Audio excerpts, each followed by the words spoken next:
Béni soit le nom du Seigneur. Bienvenue à la famille Internet. Et bienvenue à tous nos campus. Et bienvenue à la francophonie.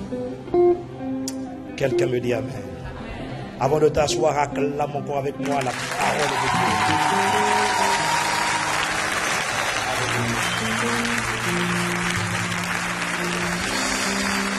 Alléluia. Dans sa présence. Alléluia. Dis avec moi, j'aime la parole de Dieu. Si tu es né de nouveau, tu peux dire, c'est grâce à elle que je suis là. Oui, c'est grâce à la parole que je suis là. Ce chant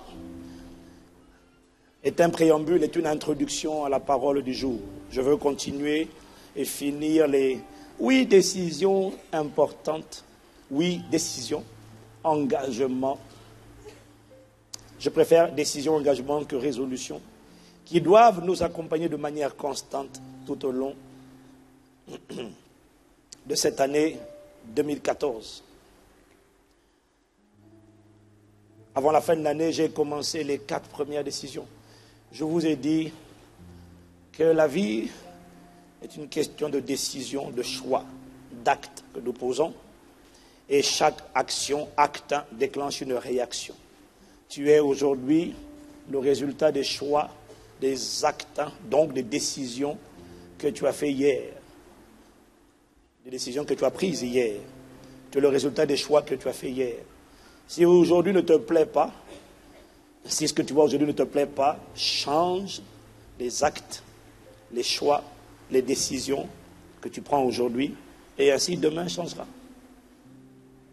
Quelqu'un me dit Amen. La première décision que nous avions vue, c'est décide de cultiver en toi la sainte colère. N'oublie pas ces paroles, ces enseignements. Ne les oublie pas. Au fur et à mesure que les semaines passeront, ne les oublie pas. Garde-les sur les tables de ton cœur. Décide de cultiver la sainte colère de Dieu. Ne laisse pas la colère de Dieu embraser ton cœur et t'enflammer de l'intérieur. La colère vis-à-vis du statu quo, vis-à-vis des démons de l'enfer qui osent voir ta condition et rire et sourire de ce qu'ils t'ont cloué. Je déclare que là où tu avais été cloué au sol, tu es libéré au nom de Jésus. Ne ris pas, ne te réjouis pas à mon sujet, mon ennemi. C'est ce que je lui dis tous les jours. Tu commettrais une grave erreur. Je sais que tu es rusé, mais tu n'es pas intelligent, Satan. L'intelligence est un attribut qui appartient à mon Dieu et à mon Père. Quelqu'un me dit Amen. Première décision, décide de cultiver en toi en permanence la sainte colère. Quand tu sens que tu perds du temps, quand tu sens que tu as tendance à être paresseux, quand tu sens que tu as facilement tendance à accepter le statu quo comme étant la normalité, la médiocrité, laisse la sainte colère de tout en toi renaître et rejaillir. Et tu dis non. J'avais dit en début d'année que ce n'est pas ça mon partage. La paresse ne sera pas mon partage. La médiocrité ne sera pas mon partage. Les verdicts d'impossibilité. Quand on te dit on ne peut rien faire pour vous, tu dis merci. Je voulais juste savoir si scientifiquement parlant, vous aviez une réponse. Vous n'avez pas de réponse? Non, on n'a pas de réponse. Merci, c'est bon. Je sais ce que je dois faire. Je voulais juste avoir votre diagnostic. Parce que je ne méprise pas la science. Mais lorsque la science s'arrête, Dieu continue.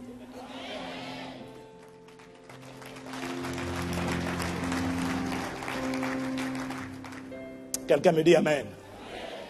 La deuxième décision qu'on a dit que tu devais cultiver, c'est celle de racheter le temps. Décide de racheter le temps. Arrête de perdre du temps. Rachète le temps. Maximise.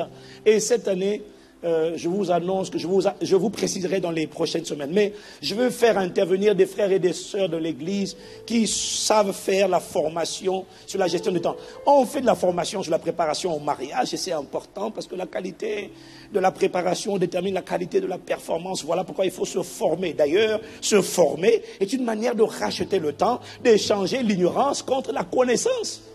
Ah, j'ai pas entendu Amen.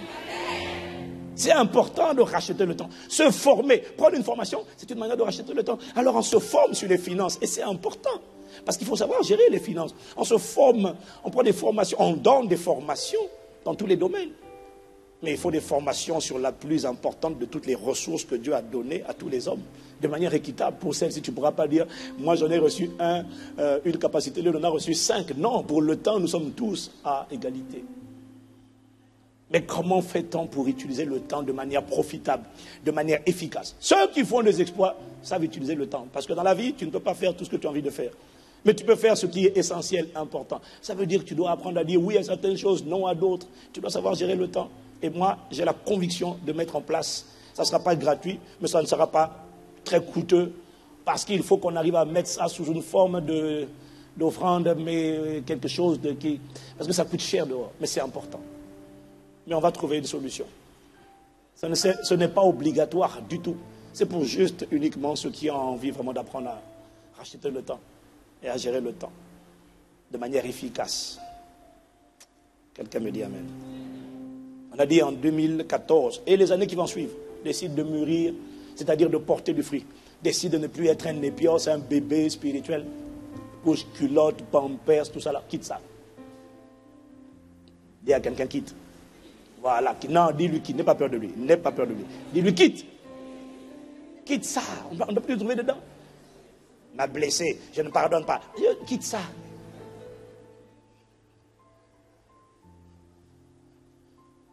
Je suis venu te dire, la dernière fois tu m'as mal parlé, ça m'a blessé. Ça m'a rendu amer. Je n'ai pas dormi toute la nuit à cause de ce que tu m'as dit. Pasteur, vraiment, je n'ai pas pu dormir. Et là, elle attend que tu demandes pardon. Il dit, ben, essaie de dormir cette fois-ci.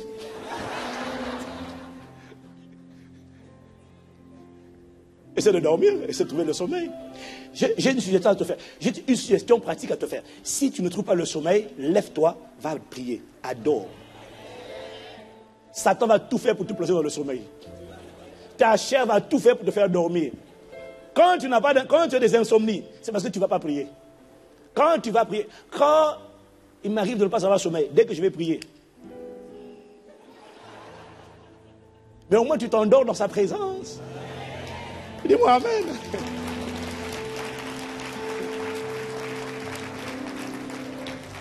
Tu es bercé. Le Saint-Esprit dit ok, adore, adore. Et puis après le Saint-Esprit t'endort lui-même. Allez, maintenant couche-toi. Couche-toi dans mes bras d'amour. Mais c'est ça. Plus jamais d'insomnie au nom de Jésus. J'ai dit plus jamais d'insomnie dans ta vie au nom de Jésus.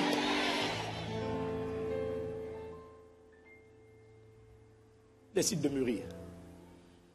On a dit la 4e décision stratégique ô combien essentielle.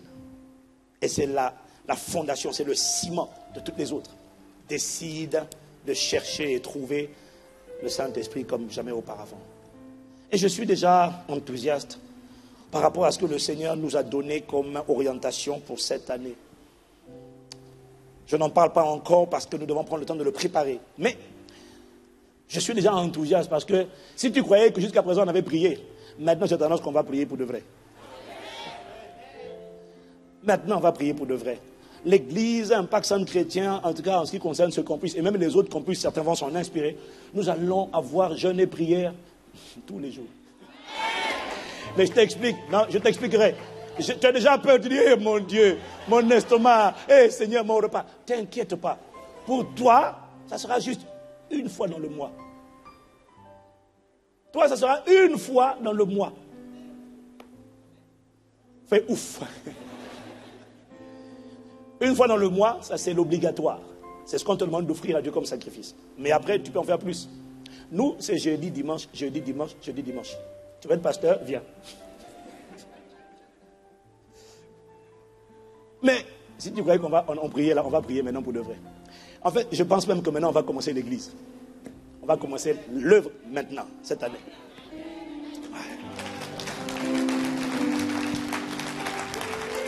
S'il y en a qui trouvaient qu'on en faisait déjà trop, tu leur dis, excuse-moi, c'est maintenant qu'on commence.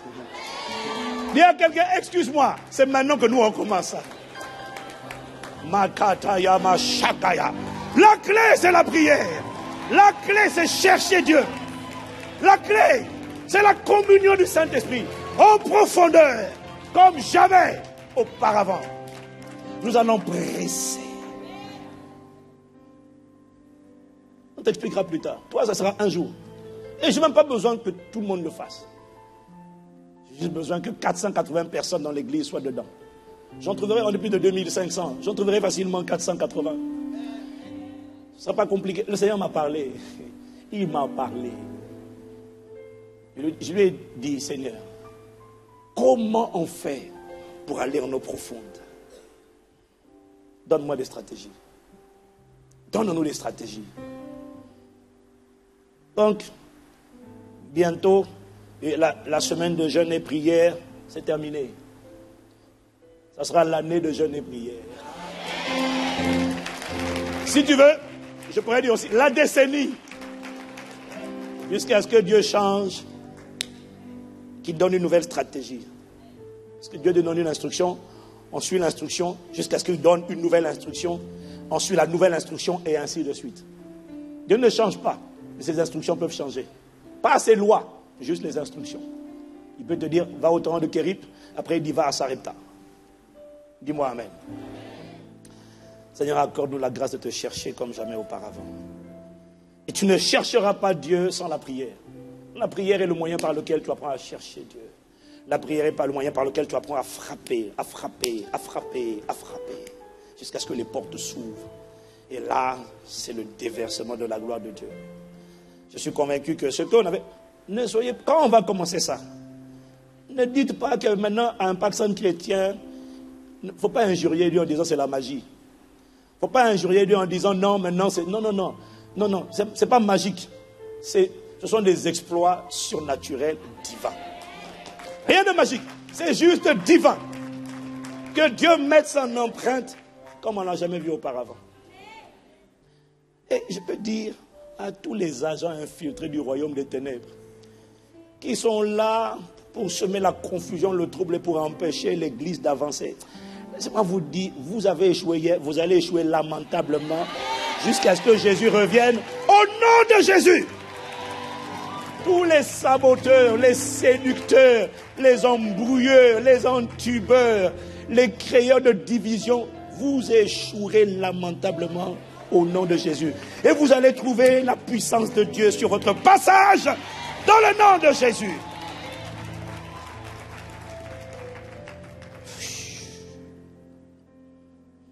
Dis-moi Amen.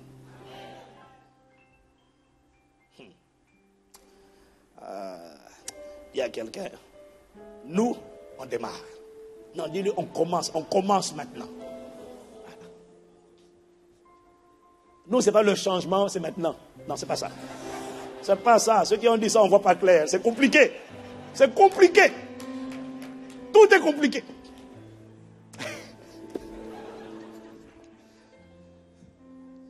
Foyer compliqué. Alléluia. C'est ça.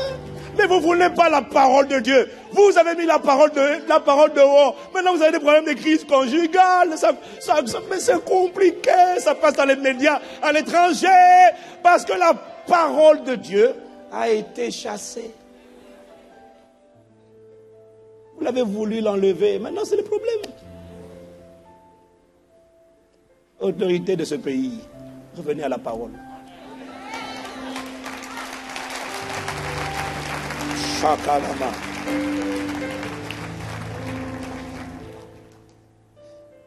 Quand tu rejettes la parole de Dieu, qui va t'accepter?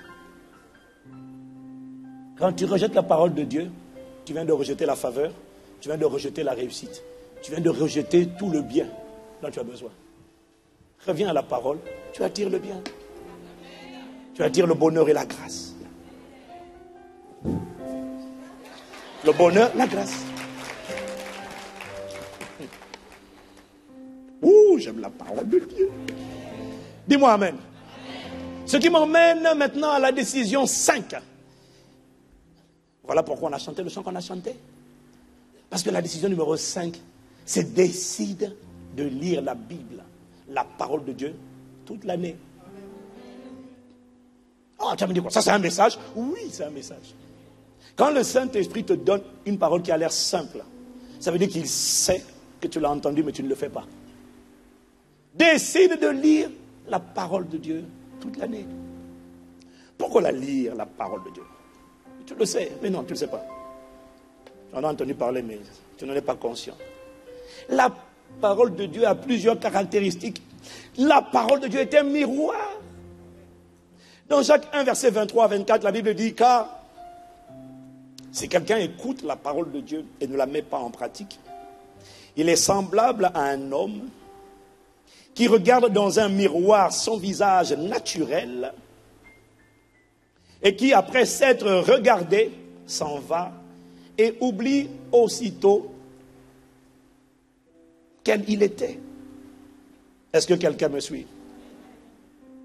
Si quelqu'un écoute la parole et ne met pas en pratique, il est semblable à un homme qui regarde dans un miroir son visage naturel et qui, après s'être regardé, s'en va, il oublie ce qu'il a vu. La parole de Dieu est un miroir. Dis-moi amen. C'est le miroir dans lequel chacun de nous doit se mirer tous les jours avant de sortir, lorsqu'il est dehors et lorsqu'il revient à la maison. Parce que la réalité, avec les miroirs, je me suis rendu compte que les miroirs sont la chose que nous regardons le plus dans la journée. Avant de sortir, c'est sûr, même quand tu n'as pas de stylo, quand tu n'as pas de Kleenex, tu as au moins un miroir. Ma soeur. Mais même nous les hommes, même quand on n'a pas de... Parce que nous les hommes, on n'a pas de miroir dans nos sacs. Si frère, je te trouve avec un miroir dans le sac, franchement, je vais demander, frère, ça va? Là, il y a des gars là, je risque de te soupçonner. Mais non. Peut-être es-tu simplement prudent. Gloire à Dieu pour toi. Il n'y a pas de mauvaise pensée derrière. Ouais, non, mais, ok, gloire à Dieu. Ok, efface ça. Enlevez de la bande. La chose que nous regardons le plus dans la journée, ce sont les miroirs. Avant de sortir de la maison, tu regardes le miroir. Et même quand tu es sorti, dès que tu passes devant des baies vitrées, devant des immeubles en vitre, qu'est-ce que tu fais? Reconnais-le. Tu regardes. Pourtant, tu as vu, hein, mais tu regardes encore. Juste quand il n'y aurait pas une bave là, au bord de la lèvre, là, ou alors, il n'y aurait pas un truc dans les yeux, ou alors quelque chose. Tu regardes, constamment tu regardes. Même quand tu prends les transports en commun, tu arrives à un couloir, tu es en train de marcher, pourtant tu es pressé, hein. Dès que tu vois un miroir, tu ralentis. Tu ralentis? Ok, tu veux. Si c'est vrai, dis-moi, petit amen. Dis-moi amen si c'est vrai. C'est ça. Quand tu reviens à la maison encore, tu regardes le miroir encore pour voir si tout est intact. Hein. Et dès que tu vois que les cheveux sont un peu comme... Tu dis, ah! Mais de la même manière que le miroir nous parle, c'est la raison pour laquelle nous le regardons. De la même manière, la parole de Dieu nous parle lorsque nous la lisons. Elle nous dit quoi? Ajuster, corriger, diminuer, augmenter, intensifier, abaisser. La parole parle. Voilà pourquoi tu as besoin de la parole. Parce que si tu ne lis pas la parole, je ne parle même pas encore de méditer. Parce qu'avant de méditer, il faut déjà avoir une pensée. Avant de méditer, il faut déjà lire. Est-ce que quelqu'un me suit? Avant de méditer, il faut lire. Si tu ne lis pas la parole, la méditation, c'est quand tu prends quelques extraits de la parole que tu as lue et tu commences à réfléchir dessus. Il faut déjà commencer par lire.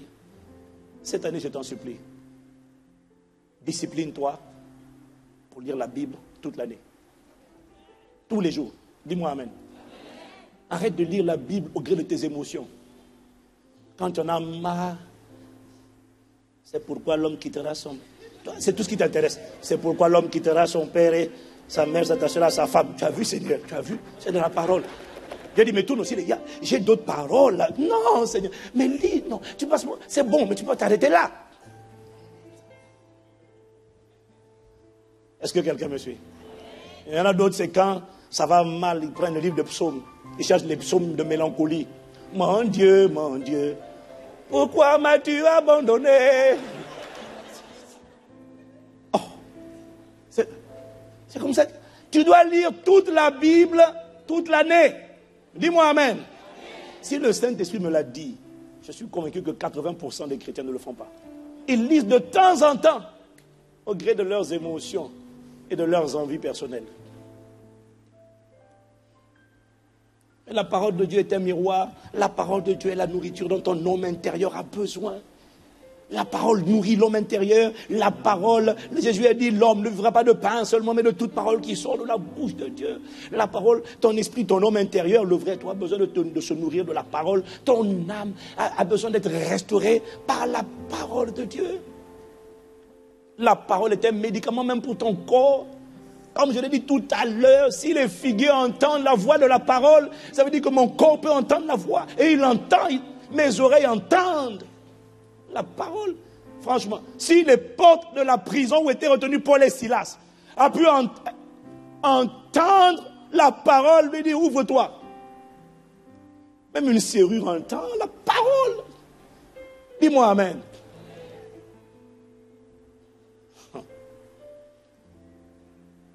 La parole est la lumière dont tu as besoin pour te guider sur le chemin que tu dois suivre. Psaume 119, verset 105. Ta parole est une lampe à mes pieds et une lumière sur mon sentier. La parole est le mode d'emploi de toi. C'est un français bizarre, je sais. Mais c'est exprès. La parole est le mode d'emploi de l'être que tu es. C'est la parole de Dieu qui t'explique qui tu es. C'est la parole de Dieu qui t'explique pourquoi tu es sur terre. C'est la parole de Dieu qui t'explique comment est-ce que Dieu t'a façonné.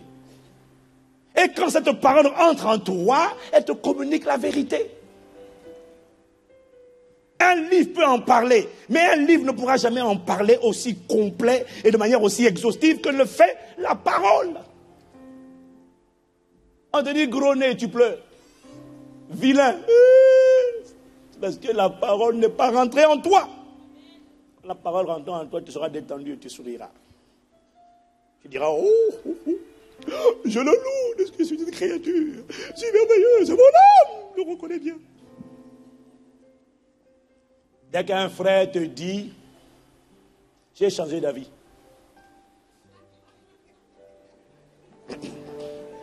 Ce n'est plus toi. Tu montres que la parole n'est pas ancrée en toi. C'est quand la parole est ancrée en toi. Tu dis, je suis désolé, je connais tellement ma valeur, je regrette pour toi. Tu ne pleures pas. Tu dis, quelqu'un d'autre aura le discernement. Il sera discerné un chef-d'œuvre. Je ne peux pas me brader pour n'importe qui. Tu vois le frère, un frère qui hésite de tous les côtés, il est là, non, c'est pas toi. Frère, ma soeur, fuis. Il y a des gens, il faut fuir. Il y a des gens, même dans l'église, il y a des gens, quand ils quittent l'église, moi j'ai compris qu'il ne faut pas pleurer. Il y a des lots, quand ils quittent, Dieu commence à te parler. Dieu ne parlait pas jusque-là. Quand Lot s'en va, soudainement, la voix de l'Éternel. Oh, Lot, c'était toi. Et quand l'autre veut dire, coucou, me revoilà, tu dis non, reste là-bas, reste là-bas. Dis-moi amen. Il y a des gens, quand ils sortent de ta vie, si tu as fait des bêtises, des erreurs, je comprends. Mais quand tu n'as rien fait, quelqu'un il vient, et puis il dit brusquement, non, je m'en vais. Je dis, qu'est-ce qu'on a fait? On a fait quelque chose? Non, mais... Ah, il y a des gens, c'est des plaisantins. Ils sont là depuis longtemps, ils sont là assis pendant quelque temps, et puis brusquement ils se lèvent, et puis il dit... Ça, c'est un de mes pasteurs avec qui j'ai dû parler au téléphone pour l'encourager, le consoler. Parce qu'il ne comprenait pas pourquoi. Il n'y a pas de problème. Vous savez, les gens, tu es dans une église, le pasteur n'est pas un intubeur, ce n'est pas un voleur, ce n'est pas un escroc, ce n'est pas un adultère. C'est quelqu'un de sincère, quelqu'un de machin, de disposé. Et tu arrives, tu te lèves un jour, tu dis non, il faut prêcher la sainte doctrine, il faut prêcher le message de la repentance, et Jésus revient bientôt. Bon. Il dit, mais pourquoi il part? J'ai dit non, t'inquiète pas. Le gars, il cherche une position, comme il n'a pas eu, il est déçu, il s'en va. Il faut le laisser partir. Dis-lui, parle maintenant. Il faut prêcher la sainte doctrine. Il ne faut pas caresser les gens dans le sens du poil. J'ai dit, qui caresse les gens dans le sens du poil? Toi, tu connais un pacte chrétien, toi? Tu as déjà vu un pacte chrétien, on caresse les gens dans le sens du poil? Tu as vu ça ici? Oh non. J'ai dit, il ne te donne pas la vraie raison pour laquelle il part. La vérité, c'est qu'il y a toutes sortes de personnes. Bref, mon point est juste, il y a des gens, quand ils partent, ils disent bye bye. Mais quand quelqu'un part, je demande toujours pourquoi tu pars. Quand il n'a rien à dire, quand il n'a pas d'éléments, je comprends que je suis pour rien, nous n'y sommes pour rien. Je dis frère, pars en paix. J'espère pour toi que tu trouveras ce que tu veux. Et des gens, quand ils sortent, il faut les laisser sortir. C'est Dieu qui les pousse dehors. Je ne sais pas pourquoi je parle de ça. Mais je crois qu'il y a quelqu'un qui a besoin d'entendre ça. Dis-moi Amen. La parole de Dieu est le mode d'emploi de qui tu es véritablement. La parole révèle la vérité. Quand tu auras compris la vérité sur qui tu es, lorsque tu es né de nouveau, parce que tant que tu n'es pas né de nouveau, même quand tu as un grand nom, tu n'es rien. Mais quand tu es né de nouveau, même quand tu ne connais rien, même quand tu es un bébé, mais tu es un chef-d'œuvre.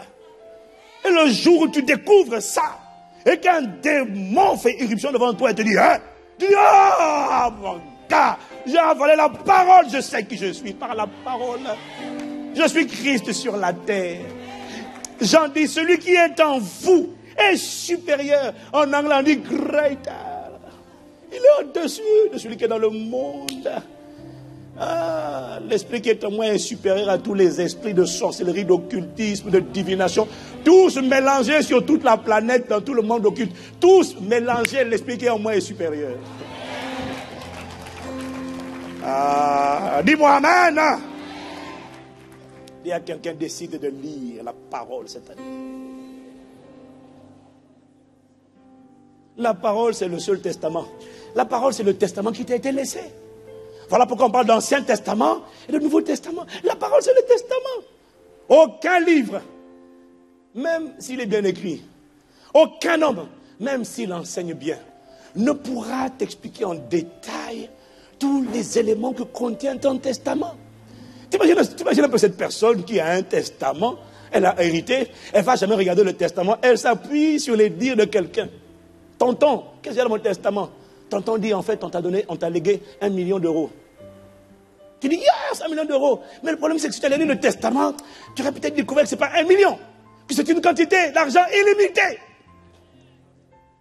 Il faut aller lire le testament par toi-même. Dis-moi Amen. Le meilleur des enseignants ne pourra pas tout te dire. Mais la parole te dit tout. Elle te révèle les pouvoirs, les privilèges, les honneurs, les positions, les droits, les devoirs, toutes les obligations. Tout est dans la parole. Les gens qui sont forts et qui ne chancellent pas dans la vie sont des gens qui sont assis et affermis dans la parole. Mais avant que Dieu ne te parle, il faut que tu comprennes une chose. C'est que Dieu parle par sa parole. Donc, la parole de Dieu, ça a l'air évident. Hein? Mais quand quelque chose a l'air évident, ce n'est pas si évident que tu le penses. La parole de Dieu est le langage à travers lequel Dieu te parle. Dis-moi Amen. Tu ne peux pas demander à un juge de parler sans utiliser le langage juridique, c'est-à-dire le droit. Quand un juge parle, lui il parle le droit. Et généralement, tu es obligé de te référer à ton avocat pour dire qu'est-ce qu'il a dit. Des fois, tu ne sais même pas si tu as été condamné. Bon, condamné encore, tu comprends. Mais on te dit, vous avez... Et puis, surtout les notaires, ils ont un langage compliqué. Tu ne comprends pas tout. Ils parlent son langage. Lorsqu'un médecin te parle, il parle le langage médical. Si c'est vrai, dis-moi Amen. Et des fois, tu lui dis, mais non, excusez-moi, docteur, vous devez essayer de m'expliquer les mots. Il te dit fibrome, kyste, virus, parasite, bactérie. Là encore, c'est quand ils sont gentils. Quand ils sont méchants, enfin, quand ils sont méchants, quand ils ne sont pas méchants, mais ça. Quand ils veulent être vraiment graves, ils te disent, c'est le syndrome. Mais tu te dis, quoi? Est-ce que vous pouvez expliquer en français? Et quand il essaie d'expliquer en français, il te met encore d'autres mots de la médecine. C'est un phénomène par lequel telle chose fait comme ci, fait comme ça. En fait, ce que j'essaie de dire, c'est que quand un médecin parle, il utilise le langage médical et c'est à toi de devoir faire l'effort d'apprendre de nouveaux mots et de les intégrer dans ton vocabulaire. Parce qu'il y a des choses qui ne sont pas remplacées par d'autres mots. Est-ce que quelqu'un me suit? Tu dis, est-ce que vous pouvez expliquer là? Ok. Bon, le mieux qu'il a pu faire, c'est de te dire que le HIV, c'était un virus. Oui, mais c'est quoi un virus? Corps étranger, destructeur. Il va te mettre des mots comme ça là. Poison et tout ça. Mais c'est quoi un poison? Poison. C'est quoi un poison? Corps nocif. Oui, mais il ne peut pas faire mieux. Pour dire foie, il va dire foie. Pour dire pancréas, il va dire pancréas. Pour dire côlon, il va dire côlon. Pour dire intestin, il va dire intestin. Il ne pourra pas te décrire intestin avec un autre mot. Organe, il va dire organe quoi? Organe bizarre et dans le corps, il va dire quoi? Il parle sans langage. Et c'est à toi de faire l'effort de comprendre de nouveaux langages. Et même en informatique, quand un informaticien parle, il utilise son langage. Le langage de l'informatique. Et c'est à toi de faire l'effort de comprendre ce que disent les spécialistes. C'est ainsi qu'on entend maintenant des mots comme tweet. Quoi? Tweet. Publier un statut. Je me rappelle à l'époque où je rentrais et je faisais connaissance de Facebook. On me dit, si vous voulez un truc, il faut publier un statut. J'ai dit, quel statut? Moi, je connais les statuts des sociétés. On me dit, non, non, non, non, non. Un statut. Il n'y a pas un autre mot pour ça. C'est un statut, ça s'appelle un statut. Bon, comment tu vas? Il va te dire, oui, est-ce que vous avez le Wi-Fi? Le quoi? Bluetooth. Bluetooth. Quoi? Technique de communication à distance. C'est compliqué. Est-ce que quelqu'un me suit? Qu'est-ce que j'essaie de dire? J'essaie de dire que Dieu parle par sa parole. De la même manière, celui qui ne lit pas la Bible, qui ne fait pas l'effort de comprendre le langage de Dieu, ne pourra pas comprendre lorsque Dieu parle. Parce que Dieu parle par sa parole. Et donc c'est à toi de faire l'effort. En lisant la Bible, tu vas découvrir un nouveau lexique, de nouveaux mots qu'il faut intégrer dans ton vocabulaire et dans ta compréhension. Parce qu'il y a des mots que tu ne vas pas remplacer. Promesse. Il dit, je te fais une promesse. Si tu ne comprends pas le mot promesse biblique, promesse divine, tu vas dire, ouais, mais Dieu j'attends encore. Dieu dit, c'est une promesse. J'attends. Mais non, c'est une promesse. J'ai donné ma parole. Est-ce que quelqu'un me suit? Dis à quelqu'un, lis la Bible. Lis la Bible. Dieu a un langage. Idole. Sainteté, royaume, Saint-Esprit, chair. Si tu ne connais pas le langage de Dieu, dès que tu entends crucifier la chair, tu vas prendre le couteau, tu vas ouvrir ta peau, et puis tu vas aller prendre ça au fil. Il a dit de crucifier, donc je mets un clou dans ma propre peau. Mais il ne parlait pas de ça. Maturité, crainte de Dieu. Quand je vois des gens qui m'envoient des emails qui disent, pasteur, vous êtes mon idole, tout de suite, oh mais non, mais il y a des gens qui m'écrivent des emails. Ça révèle juste quelqu'un. Évidemment, comme ça, je suis sévère. Il dit, vous utilisez des mots d'une légèreté extraordinaire. Je ne suis pas votre idole. Mais je comprends quelqu'un qui ne lit pas la Bible et qui ne connaît pas le langage de Dieu. Parce que s'il connaissait le langage de Dieu, il saurait que Dieu a dit, tu n'auras pas d'autre Dieu, pas d'idole devant ma face. Dis-moi amen.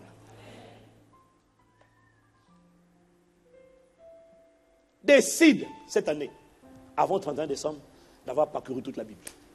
Et comme je sais que ce n'est pas simple, et comme je sais que ce n'est pas simple, cet enseignement a pour but d'être pratico-pratique. Dis-moi amen. Parce que quand je t'aurais dit ça, tu vas dire, la question qui va suivre, c'est oui, mais comment je fais? Alors voilà, le Saint-Esprit m'a dit d'être pratico-pratique. Il y a des gens qui ont réfléchi à ta place et qui ont développé ce qu'on appelle des plans de lecture de la Bible. Tu peux la lire en un mois, tu peux la lire en 6 mois, tu peux la lire en 1 an. Il y a des gens qui ont développé. Et si tu as un smartphone, ce qui est le cas de la plupart des gens, ou une tablette, tu n'es plus obligé de te balader avec ta grosse Bible, mais tu peux réussir à lire la Bible tous les jours à travers les smartphones. Dis-moi amen. Et alors, comment tu fais? Tu vas dans Android ou dans Apple Store et tu télécharges Holy Bible, la Bible YouVersion.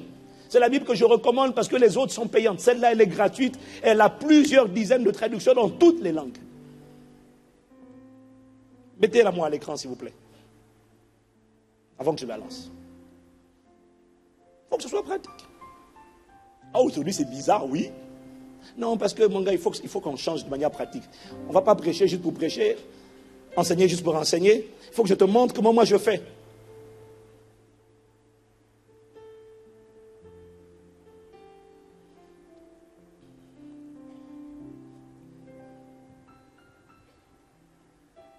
Est-ce que c'est bon? Avant la fin de l'année, tu dois avoir lire la Bible. Et l'année suivante, tu vas encore lire la Bible. Dis-moi amen. Je suis prêt. Si vous êtes prêt à la régie.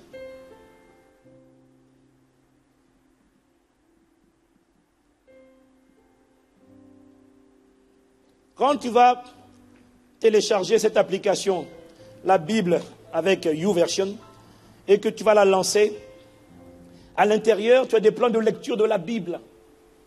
Tu peux choisir plusieurs plans de lecture de la Bible et commencer le jour où tu veux, et il va t'étendre ça sur 365 jours ou en fonction du format que tu as.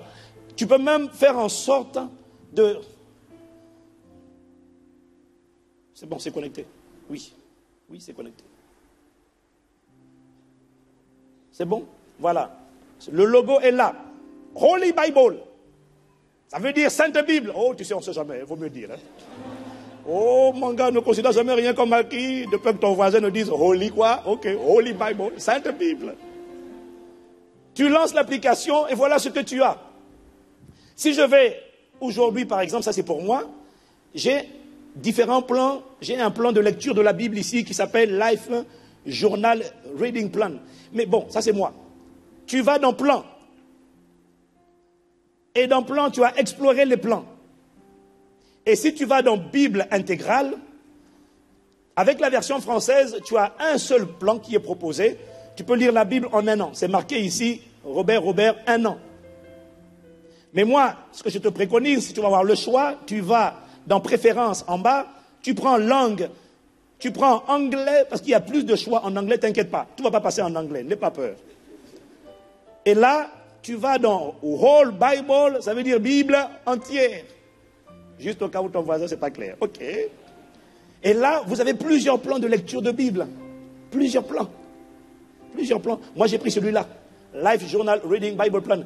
Là, c'est écrit en français. Mais quand tu vas le prendre sur ton ordinateur, sur ton téléphone ou ta tablette, ça va apparaître en français. Aujourd'hui, Life Journal. Et voilà ce qu'il me met. Il me met 5 chapitres à lire aujourd'hui. Quand même, un dimanche de culte. J'ai 3 cultes, tu me mets 5 chapitres. Mon gars, il y a une erreur ici. Est-ce que quelqu'un me suit? Ça marche sur smartphone, ça marche sur tablette, ça marche sur ton ordinateur. Et tous les jours, si tu vas dans paramètres, si tu vas dans paramètres, ici, il te propose même de recevoir un email à une heure précise. Tous les matins à 7 heures, il te rappelle, il t'envoie la liste des versets que tu dois lire. Tu peux le faire dans les transports en commun. Tu peux le faire à la maison avant de sortir. Si tu es trop pressé, fais-le. Et alors, si tu conduis et que tu ne prends pas les transports en commun et donc que tu n'as pas le temps, ce n'est pas perdu. Il y a encore une autre possibilité. Parce que des fois, la semaine va tellement vite. On peut couper. Des fois, la semaine va tellement vite que tu n'as pas le temps de lire. Parce qu'il y a des journées qui vont vite. Qu'est-ce que tu fais? Il te reste une autre option. Merci de revenir à moi. Je suis là. Il te reste une autre option, c'est celle d'avoir la Bible en format audio. Dans ta voiture, mets la Bible en format audio. Pendant que tu prends ta douche, c'est bon d'écouter la louange ou la radio, mais mets la Bible en format audio. Tu écouteras la radio plus tard. Dis-moi Amen. Est-ce que quelqu'un me suit? Et à l'intérieur de YouVersion, tu peux même faire des études thématiques. Tu peux prendre des sous-thèmes, développer un sujet sur la jeunesse, la finance. Et en fait, il va te donner différents versets qui font allusion. Et tu peux faire des études thématiques sur la jeunesse, sur l'âme, sur la prière, sur le jeûne, pendant 21 jours, pendant 6 jours, pendant 5 jours, comme tu veux. Il y a une panoplie de choix, tout ça pour t'aider à lire. Et quand tu as lu, tu peux méditer ensuite. Et quand tu n'arrives pas à lire, prends la version audio. Par exemple, comme on est dimanche et que je n'ai pas réussi, je ne peux pas avoir le temps de lire tous ces 5 chapitres, j'ai commencé à les écouter en version audio dans ma voiture. Pourquoi? Ceux qui font des exploits apprennent l'art de la discipline. Dis-moi Amen. La discipline, fais-le, je t'en supplie. Tu as besoin de la parole de Dieu. Le Saint-Esprit ne te parlera pas sans la parole. Tu as besoin d'abord de le lire, parce que tout ce que tu lis est stocké quelque part, même dans ton subconscient. Et quand tu l'as lu, le Saint-Esprit quand il va vouloir te parler, il va te pousser, il va te donner des indices, essayer de faire ressortir cette parole de la bibliothèque de ton cœur. Mais il faut lire. Dis-moi Amen. Qui décide de lire la Bible toute l'année? Ça veut dire que nous allons avoir un peuple qui connaît la vérité. Nous allons avoir un peuple qui est assis dans la vérité. Dis-moi Amen. Voilà, je sais que ton âme n'aimait pas ce point-là, mais c'est le point sur lequel Dieu voulait que j'insiste. Et ça, je sais que la plupart des gens ne le font pas. Mais à partir d'aujourd'hui, nous changeons au nom de Jésus. Nous développons les bonnes habitudes. Prenons les bons engagements. Dis-moi Amen. Décision numéro 6. Décide de serrer la parole de Dieu dans ton cœur. Ça, c'est le premier point de la décision 6. Mais ce n'est pas tout. Décide également de devenir un tuteur de la parole. Un mentor pour d'autres. Décide de serrer la parole de Dieu dans ton cœur. Ça veut dire quoi? Ça veut dire décide de l'écouter, de la réécouter. De quoi a parlé le pasteur Teddy le dimanche dernier? Je pose la question ici. Il y en a plusieurs qui vont me dire le message était bon. C'était fort, c'était bien. C'était simple, mais c'était bien. On a beaucoup aimé. Mais il a parlé de quoi? C'était la parole de Dieu. Hein. Mais c'était quoi le thème? Il a parlé des choses. Tu sais, il s'est basé sur la Bible. La Bible. Au mieux, quelqu'un dira, il a parlé du brisement. Mais il a dit quoi sur le brisement? Ça veut dire que toi, tu n'as pas décidé de serrer la parole dans ton cœur. Cette année, je t'en supplie, change au nom de Jésus. Dis-moi Amen. Et non seulement décide de serrer dans ton cœur, mais la meilleure manière de serrer cette parole dans ton cœur, je vais te donner un secret, c'est de faire en sorte de t'obliger à la transmettre à d'autres. Décide de devenir un tuteur. Ça veut dire quelqu'un qui va accompagner les autres dans l'assimilation de ce qu'ils ont entendu. Décide d'apprendre pour transmettre. Prends la résolution de recevoir pour donner. Ce que tu entends et que tu n'es pas capable d'expliquer avec tes propres mots, ne te trompe pas toi-même, tu ne l'as pas compris, tu ne l'as pas assimilé, tu ne l'as pas maîtrisé. Ce que tu entends et que tu n'es pas capable de transmettre avec tes propres mots, tu ne l'as pas conquis, tu ne l'as pas assimilé. Tu l'as entendu, tu l'as un peu compris. Mais la meilleure manière de s'assurer que tu as bien compris, c'est faire l'effort de le dire à quelqu'un d'autre avec tes mots. Pas en disant, le pasteur a dit, il a été dit. Non, prends tes mots. Dis-moi Amen. La réalité est celle-ci. Ce que tu entends, tu l'oublies. Ce que tu vois, tu te rappelles. Ce que tu fais, tu comprends. Ce que tu comprends, tu pratiques. Ce que tu pratiques, c'est ce que tu maîtrises. Tant que tu ne pratiques pas, tu ne maîtrises pas. Quelqu'un me dit Amen. Alors, dans les prochaines semaines, nous allons susciter, nous allons faire des appels pour avoir des tuteurs de la parole. Décide de devenir... Tu as fait la formation 101? Qui a fait la formation 101? Tu as fait la formation 101, c'est très bien.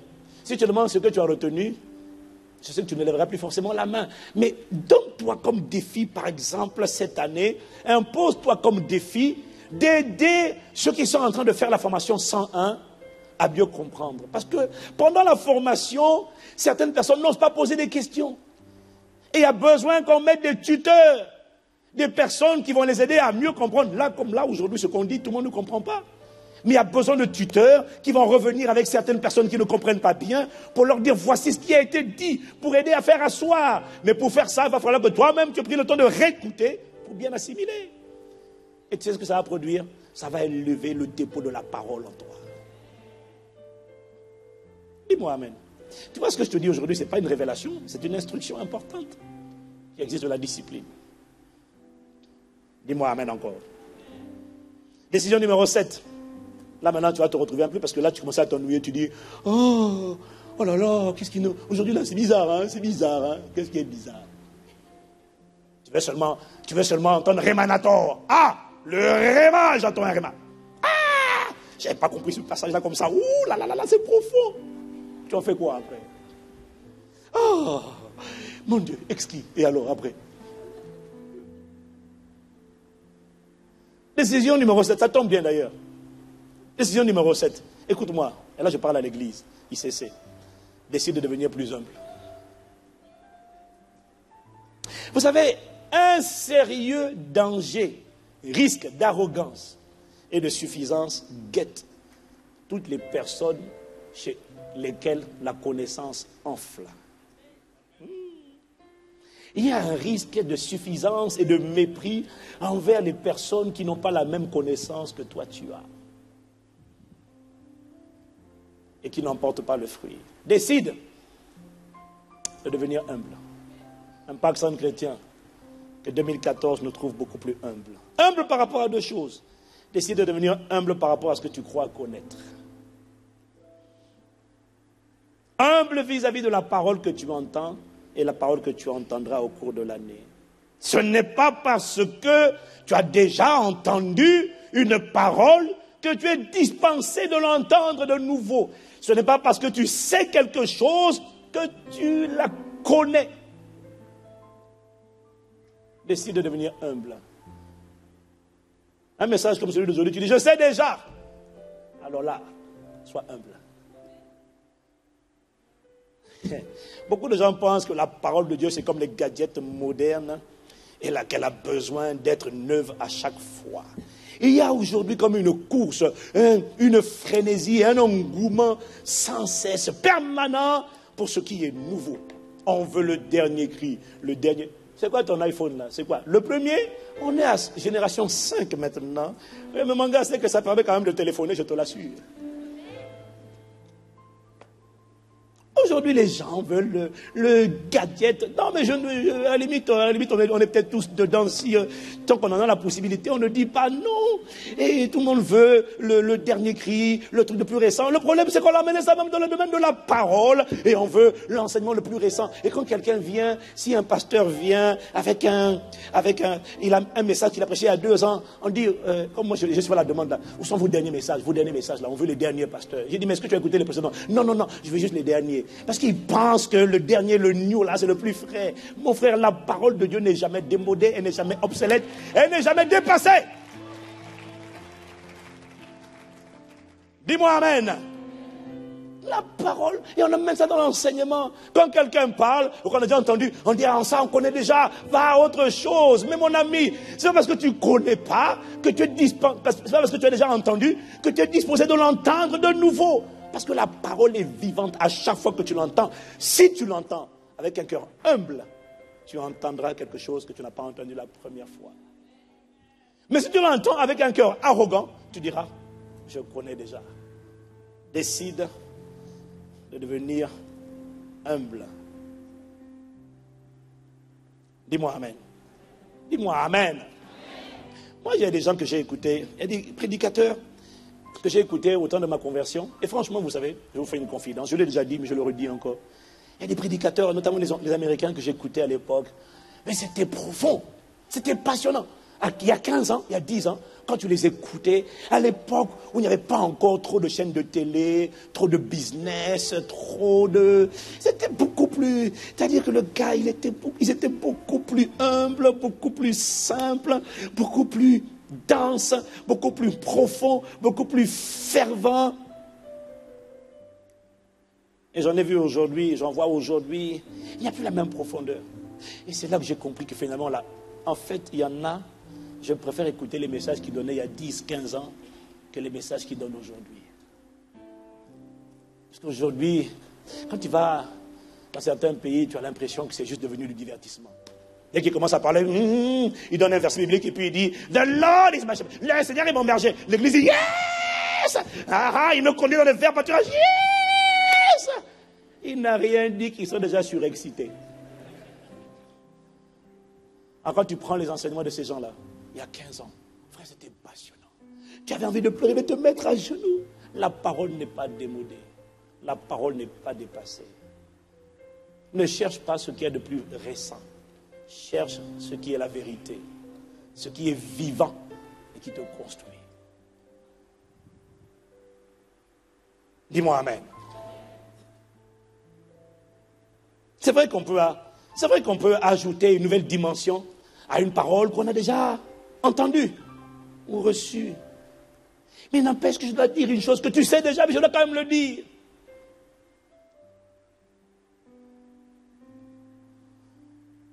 Ce n'est pas parce que tu as déjà écouté un enseignement que tu n'as plus besoin de l'écouter. Est-ce que vous savez l'erreur de beaucoup de gens dans notre génération? Ils vont à l'église pour écouter la parole. Ils vont à l'église pour écouter la parole. Et pour eux, un culte réussi, c'est la parole. Ah, la parole d'aujourd'hui, c'était fort. Aujourd'hui, c'était un peu trop simple. Hein. Le culte a été un peu moyen. Pourquoi? Parce que la parole était moyenne. Mais la vérité, mon frère, c'est qu'on ne va pas à l'église pour écouter la parole. On va à l'église pour rendre un culte à Dieu. Oui, tu le sais déjà, mais j'aime quand tu acclames pour ça. On ne va pas à l'église pour écouter la parole. La parole est un bonus. On va à l'église pour rendre un culte à Dieu. Pour ensemble célébrer. Avec les mains pures, ensemble adorer. Ensemble offrir nos vies, nos offrandes comme un sacrifice. Ensemble communier à sa table. Ça, c'est le culte que l'on rend à Dieu. On ne va pas pour la prédication. Mais c'est bon d'écouter la prédication et c'est important. Mais tu ne peux pas juger de l'efficacité, de la profondeur d'un culte à cause du message. Non. Dis-moi amen. Alors quand tu as ce genre de pensée-là, il y a déjà des graines d'arrogance et de suffisance déjà en toi. Cette année, sois humble. Quoi qu'on te dise, sois humble. Si le Saint-Esprit convainc d'expliquer quelque chose, calme-toi. Ne dis pas je connais, tais-toi. Tu ne connais rien. Parce que ce que tu penses connaître, la Bible dit on ne connaît qu'en partie. Tu prends le même enseignement. Moi j'ai appris ça avec le Saint-Esprit, c'est pour ça que ça me rend humble. Je donne ici, je vais à Abidjan ou je vais ailleurs dans un campus, le même enseignement, il ouvre mes yeux, je l'emmène en eau profonde. Je dis wow, là, je ne savais pas. Et puis la fois d'après, c'est encore plus profond. On ne connaît qu'en partie, reste calme, sois humble. Parce que ceux qui sont humbles reçoivent. Ceux qui ne sont pas humbles, Dieu résiste aux orgueilleux. Et leurs cœurs ne reçoivent plus. Ça ne t'arrivera pas au nom de Jésus. Donc je disais, décide de devenir plus humble par rapport à ce que tu crois connaître et décide de devenir plus humble par rapport à ce que tu as reçu. La Bible dit dans 1 Corinthiens 4, verset 7, en effet, qui est celui qui te distingue? Qu'as-tu que tu n'as pas reçu? Qu'as-tu que tu n'aies reçu? Et si tu l'as reçu, pourquoi faire le fier comme si tu n'avais pas reçu? Sois humble par rapport à ce que tu as reçu.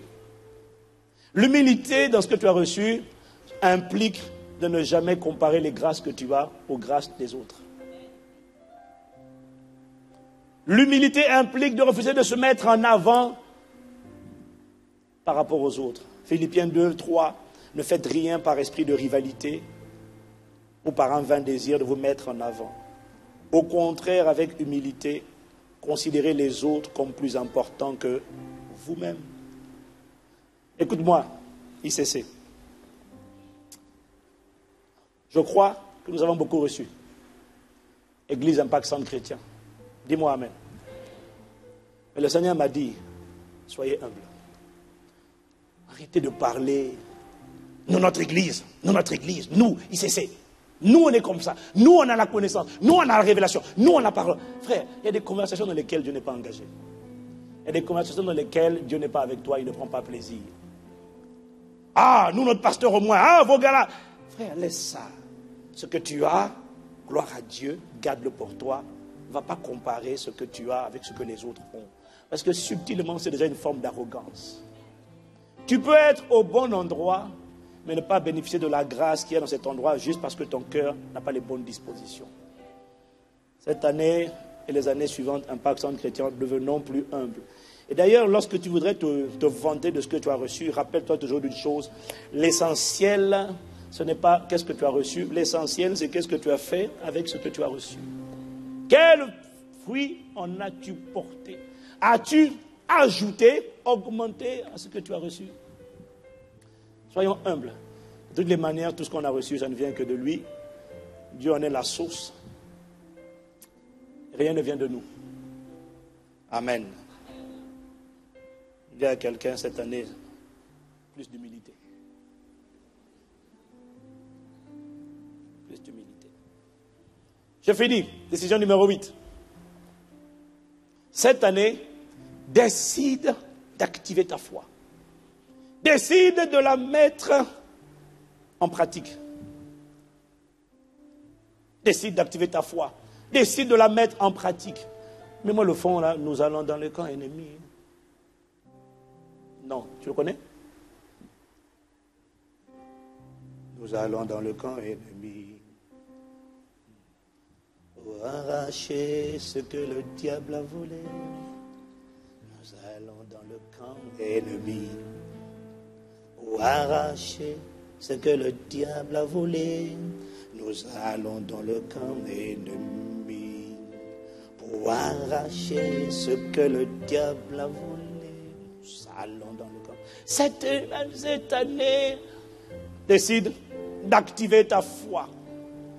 Dis avec moi, activons la foi. Activer la foi, c'est faire travailler la foi. C'est la mettre en pratique. La foi ne doit pas uniquement rester au fond du cœur. La foi a besoin de travailler. La foi pense, la foi parle.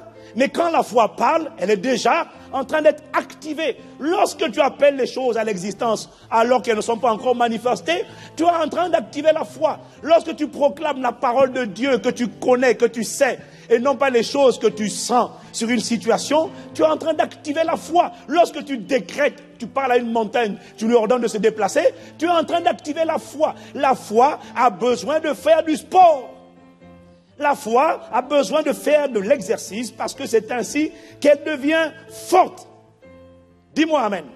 La foi pense comme Dieu. La foi conjugue au présent, parle au présent de ce qui sera manifesté demain dans ta vie. Activer la foi, c'est parler la parole de Dieu sur ta vie cette année, sur tes enfants, sur ton foyer. Je ne mourrai pas, personne de ma famille ne mourra.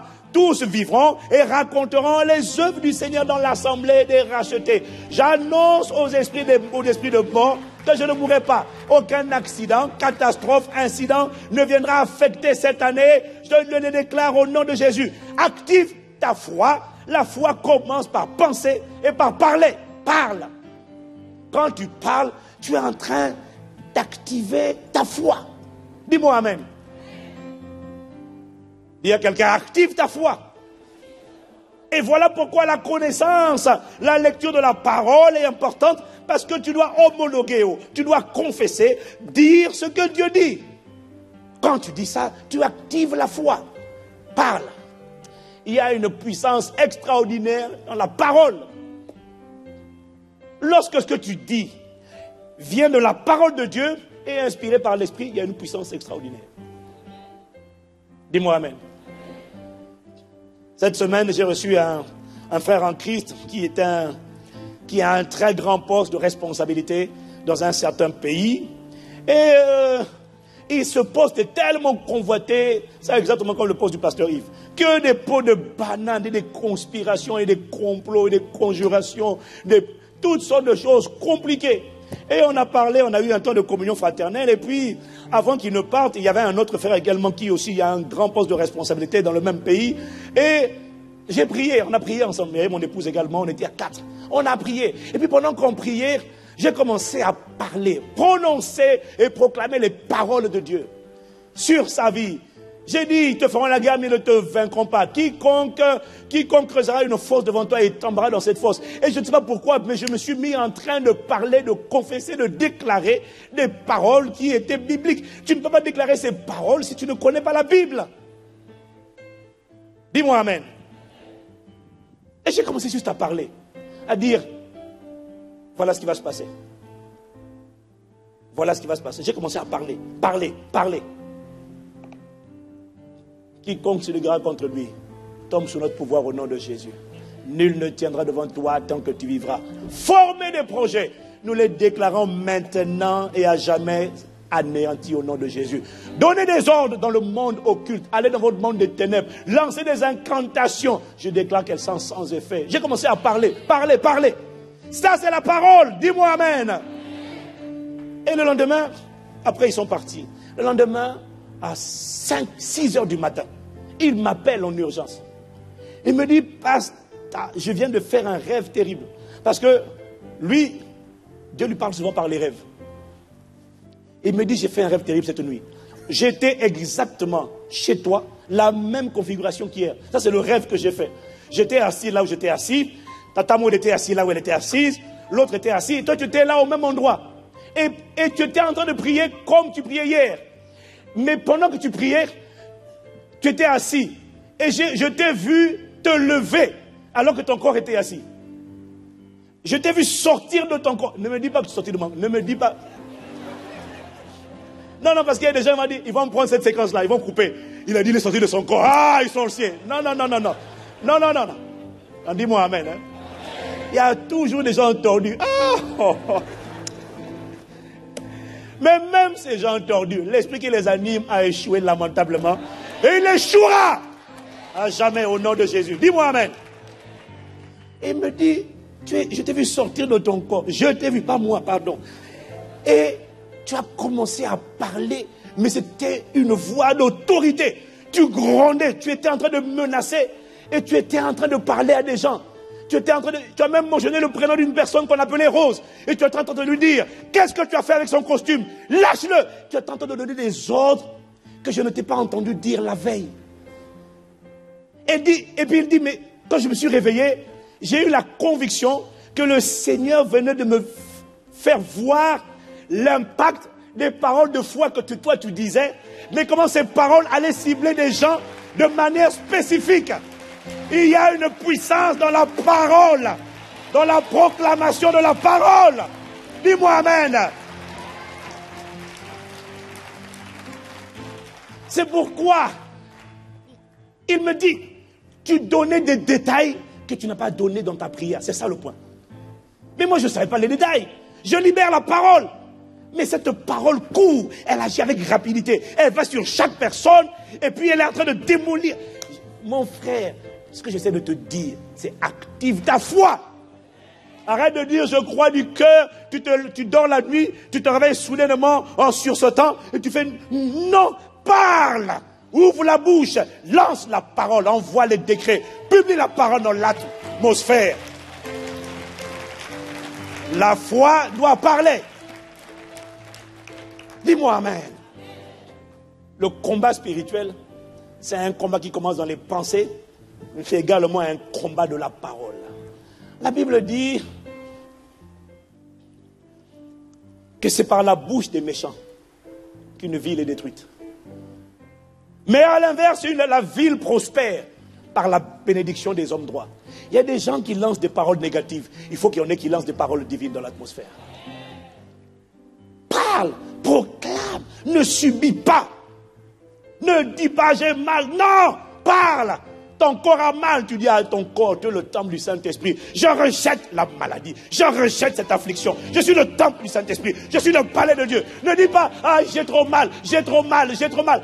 Non, la foi ne parle pas comme ça. La foi dit, je rejette cette maladie. Même quand tu éternues, je rejette l'éternuement. Quand tu tousses, je rejette la toux. Je suis le palais de Dieu, je suis là pour toi. Est-ce que Jésus toussait? Il ne toussait pas, je rejette la toux.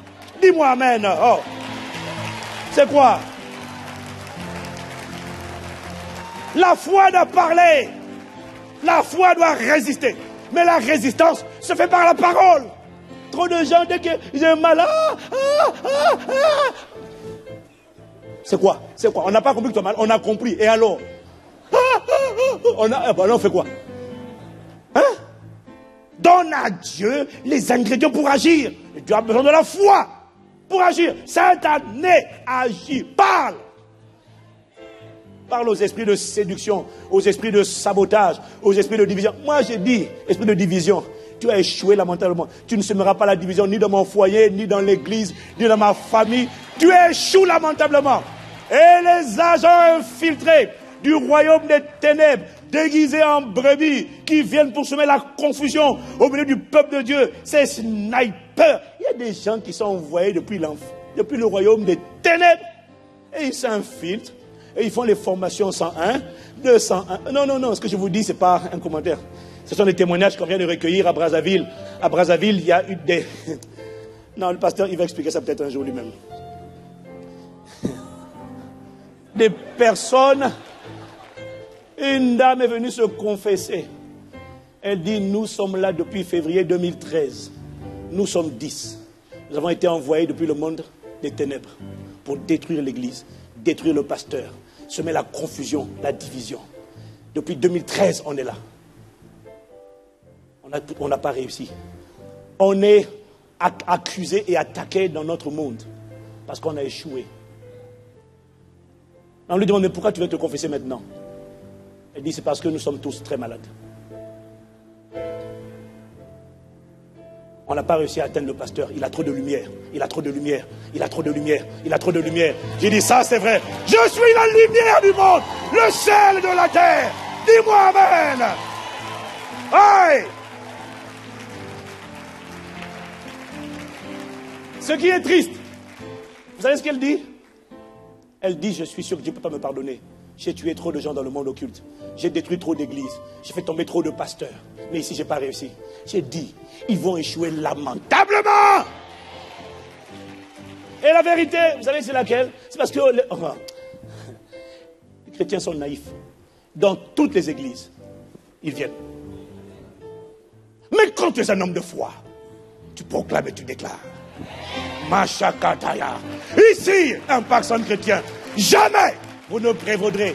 Je déclare que votre enflammé, vos flèches, je ne sens rien. Je sens tellement l'onction du Saint-Esprit, je ne sens rien. Mais je déclare et je décrète que sur mon frère, que sur ma soeur, vous échouez lamentablement. Au nom de Jésus. Dis-moi amen. C'est impossible de prévaloir. Jésus a dit, je bâtirai mon ecclésia. Les portes du séjour des morts ne prévaudront pas. Jamais. Tant que c'est Christ qui bâtit. Jamais. Non, tu ne peux pas. Tu ne peux pas. Makataya. Ha. Et laisse-moi te dire une chose. Avec les changements de le mode de fonctionnement d'ICC que nous allons voir, nous allons mettre en place d'ici février là. Je les vois affluer tous. Dire non, Jésus est Seigneur. Jésus est Seigneur. Je te dis, attends. Moi j'aime ça. J'aime quand les gens viennent tenter comme ça, là, lancer des flèches là. Ils disent, le pasteur Evan, on n'arrive pas. Il dit, comment? Si tu peux atteindre Christ, tu m'atteins. Dis-moi amen. J'ai compris. Non seulement il faut marcher dans la communion du Saint-Esprit, mais il faut proclamer régulièrement la parole. Jamais ce que tu sens. Ça c'est la chair. Tu proclames ce que tu sais. Je sais que je sais. Voilà pourquoi ton fondement doit être la vérité de la parole. J'ai bientôt fini. Cette année, active ta foi. Parle la parole. Quand un démon te tourmente, arrête d'avoir peur. La parole va te révéler qui tu es. Si tu es en Christ, tu es une nouvelle création. Même si tu es un bébé, connais la vérité. Découvre la vérité de la parole et rends-toi simple. Prends simplement conscience du fait que même quand tu es un bébé, la Bible dit dans 1 Jean 4, verset 4, vous, petits enfants, il n'a pas dit enfants, grands enfants. 1 Jean 4, verset 4, il dit vous, petits enfants, écoute ce qu'il dit là, c'est trop fort. Vous, petits enfants, vous êtes de Dieu. C'est la seule chose. Ils sont nés de Dieu. Vous êtes de Dieu. Écoute ce qu'il dit. Et vous les avez vaincus. Parce que celui qui est en vous est plus grand, is greater, est supérieur, est au-dessus de celui qui est dans le monde. Remets le verset. Remets le verset. Écoute ce qu'il dit. Vous, petits enfants, vous êtes de Dieu. Il n'a pas dit, vous avez la maturité. Il n'a pas dit, vous connaissez la parole. Les petits enfants ne connaissent pas ça. Ils ne connaissent pas la parole. Ils n'ont pas de maturité. Ils sont vulnérables. Mais il dit, même dans leur état de vulnérabilité là, petits, vous avez vaincu. L'esprit qui est en vous là est supérieur. Dis-moi amen.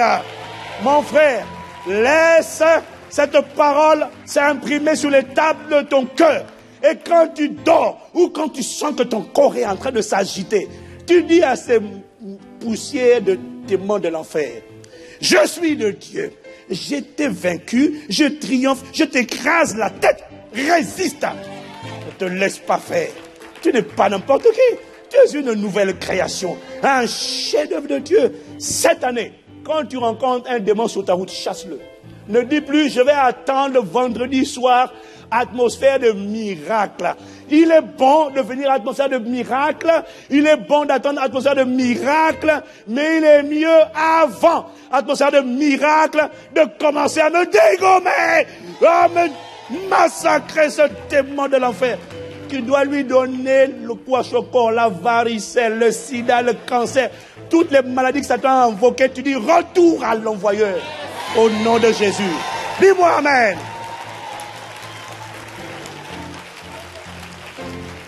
Exercer ta foi va te démontrer que même au stade de petit enfant, les démons tremblent. J'ai commencé à chasser les démons, j'avais même pas 6 mois dans le Seigneur. Et avec 6 mois de conversion, toi, Coco Bar, Papi Bar, Mami Bar, à 6 mois de conversion, je chassais déjà les démons. Je n'étais pas mature, tout ça là. Petits enfants, il n'est pas mûr, mais petits enfants a vaincu quand même. Dis-moi amen. Si tu vois quelqu'un qui est oppressé par les démons, sors de la mentalité de dire, je vais t'emmener aux soins pastoraux. Est-ce qu'il y a un responsable? Ah, il y a le frère Herman qui est là. Ah, il y a le... Non. Dis, c'est quoi le problème? Tu dis, ok, on va prier. Au nom de Jésus. Exerce ta foi. Vois ce que Dieu est capable de faire à travers toi. Mais c'est toi. Exerce ta foi. Fais-la travailler. Ne laisse pas les autres chasser les démons. Chasse-les toi-même. Tu vas te rendre compte qu'on peut les chasser. De la même manière, tu tombes sur quelqu'un qui est malade, impose les mains. À l'église, on te dira non, il faut que tu aies le droit de le faire. C'est normal. Tu es dans une maison, tu vas arriver dans la maison et faire ce que tu veux. Mais non. Mais il y a des cas dehors. Dans les familles, dans les foyers, dans la rue. Tu vois les SDF. Mon frère, si tu as le cœur... Moi, je suis méfiant des gens qui me disent, moi je vais servir Dieu. Je vais prêcher la parole de Dieu. Je dis, amen frère, vas-y. Il dit, mais quand? Je dis, quand tu veux. Et tu donnes le micro, je dis non. Mais ce n'est pas sur le pupitre qu'on prêche la parole de Dieu. C'est dans les rues, c'est dans les places, dans les maisons. Va dans les maisons. Va.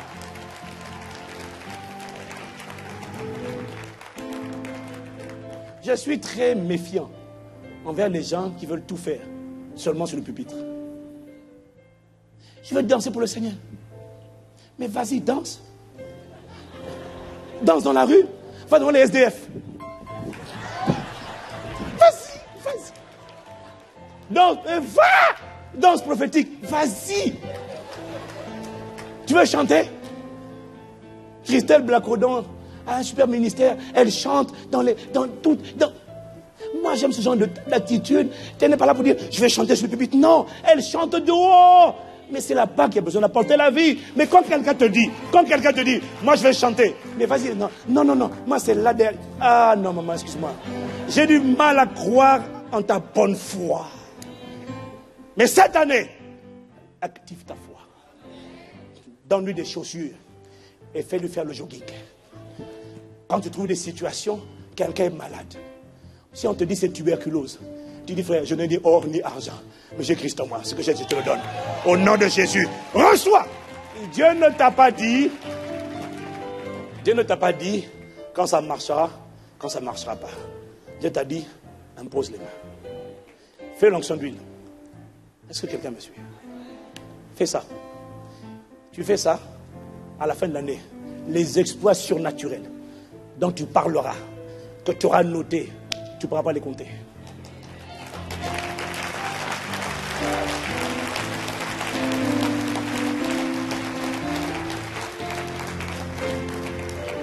Incline la tête avec moi. Machakata la mandola bossa. Dieu se lève, ses ennemis s'enfuient. Dieu se lève.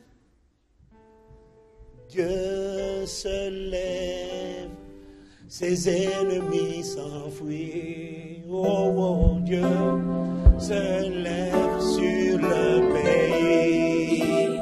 Oh, Dieu se lève, son règne est établi. Dieu se lève sur ma vie. Oh, Dieu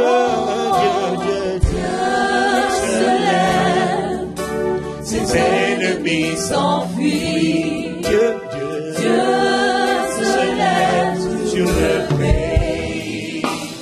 Oh,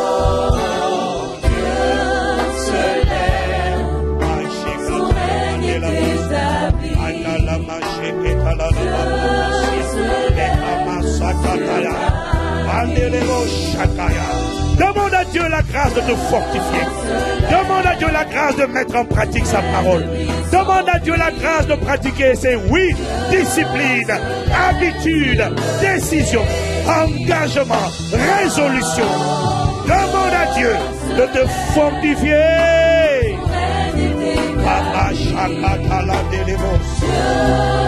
Lève-toi dans ma vie. Au-delà de moi, je t'en prie, lève-toi. Lève-toi. Je t'en supplie, je t'en supplie. Je t'en prie, je dis lève-toi. Dieu, lève-toi. À l'intérieur de moi, fortifie-nous puissamment par ton esprit dans notre homme intérieur. Que le faible dise, je suis fort. Accorde-nous la grâce de nous discipliner.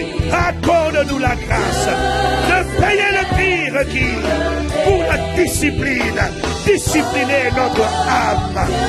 Accorde-nous la grâce de faire ce que nous devons faire. De lire ta parole, de la méditer, d'écouter ta parole, d'être capable de la transmettre, de l'expliquer aux autres. Accorde-nous la grâce d'être trouvé humble devant Dieu et humble devant les autres. Accorde-nous la grâce d'activer notre foi, d'activer notre foi. Machakata la machaya, les kabaya. Mais vous, petits enfants, vous êtes de Dieu et vous les avez vaincus. Amashaya. Tout ce que tu dois faire, c'est assurer que tu es en Dieu, que tu es en Christ, que tu es de Dieu. Et lorsque tu es de Dieu, lorsque tu es en Christ, tu as triomphé de tout esprit méchant, de tout démon de l'enfer, de tout agent satanique infiltré dans l'église pour polluer tes pensées. Dans le nom de Jésus, nous proclamons le triomphe, le gouvernement de Dieu, l'accomplissement de la volonté de Dieu. Dans le nom de Jésus. Adeboshaya. Les Shakatalamaya. Les Machandelabos. Saya. Saya. Les Kebaros. Pendant 1 minute, je veux que tu élèves la voix. Je veux que tu élèves la voix, quelle que soit la salle où tu es. Ne laisse pas ton voisin te distraire. Je veux que tu élèves la voix et que tu lances des paroles, lances des décrets. Parle aux esprits d'infirmité, aux esprits qui emmènent des maladies, aux esprits de sorcellerie, aux esprits de blocage, aux esprits de malédiction. Parle, élève la voix. Dis, annonce, annonce, proclame, déclare. La foi parle, la foi proclame sur ton foyer, sur ta famille, sur ta santé. Cesse de pleurer, cesse de dire j'ai mal. Déclare la parole. Élève la voix. Élève la voix. La Shakataya. Lève pour les Sakaya.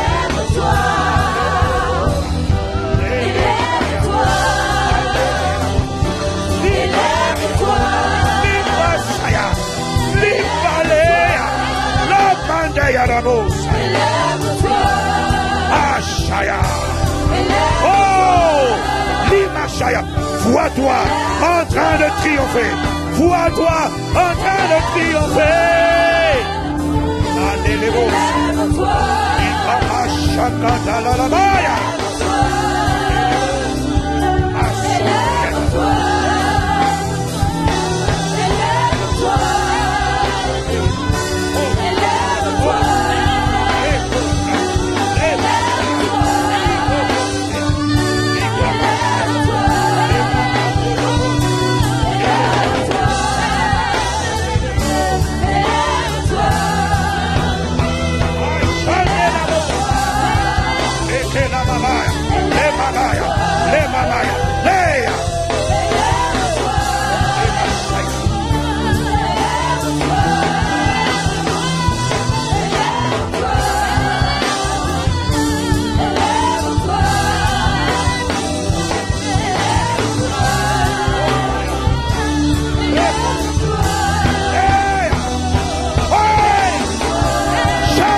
main du Seigneur est étendue.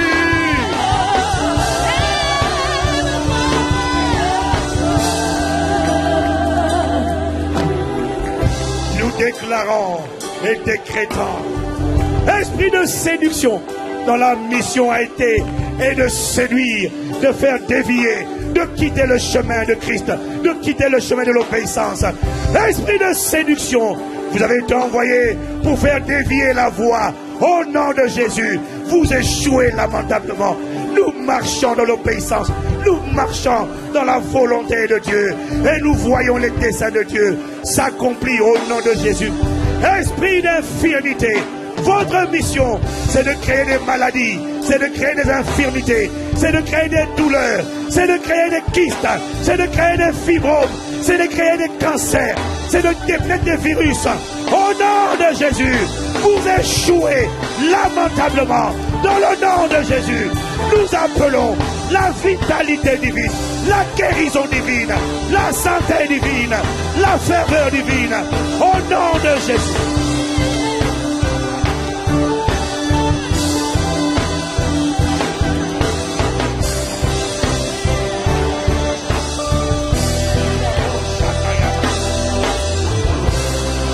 Esprit d'incrédulité, votre mission, c'est de semer le doute permanent. Est-ce que Dieu,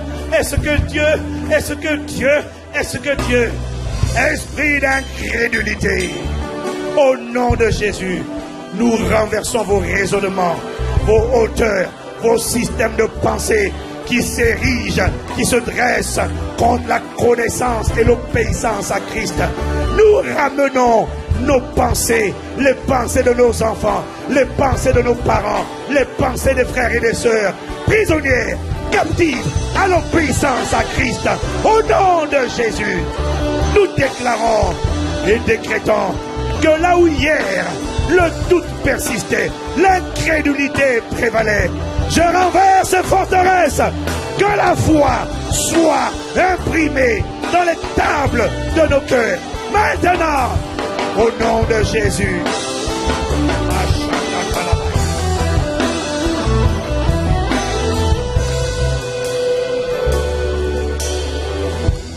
Esprit de division, nous réduisons à néant vos stratégies pour diviser l'Église, opposer les fidèles, opposer les pasteurs, opposer les églises. Vous échouez lamentablement. Au nom de Jésus, nous appelons et proclamons l'unité. Impact Centre Chrétien, l'unité dans le corps de Christ, l'unité inter-église, l'humilité prévale dans le nom de Jésus. Je déclare et je décrète toutes les différentes catégories d'esprits méchants envoyés pour détruire, dégorger, dérober, échouent maintenant, échoueront demain, échoueront toujours au nom de Jésus. Parce que le minimum que nous avons, quel que soit notre niveau de maturité respectif, le minimum que nous avons, c'est que, bien-aimés, nous sommes de Dieu. Et nous les avons vaincus. Parce que celui qui est en nous est plus grand que celui qui est dans le monde. À toi le plus grand, le plus magnifique, des chefs d'État de l'univers et de l'éternité. Soit louange et honneur et gloire, action de grâce, sagesse, force, acclame, nous acclamons le nom du plus grand.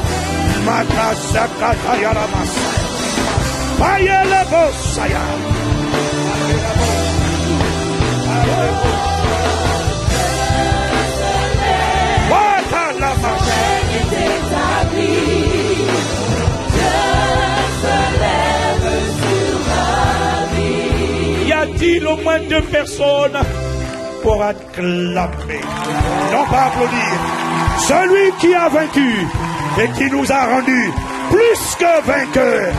Béni soit le nom de Jésus le Christ, de maintenant et dans toutes les générations, au siècle des siècles. Oh, nous acclamons la parole de Dieu. Nous acclamons celui qui a vaincu la mort, l'enfer, le diable, le séjour des morts, la chair, le péché. Béni soit le nom de Jésus, le Christ. Avec action de grâce, nous t'avons ainsi prié. Amen, amen, amen, amen, amen, amen, amen, amen. Amen.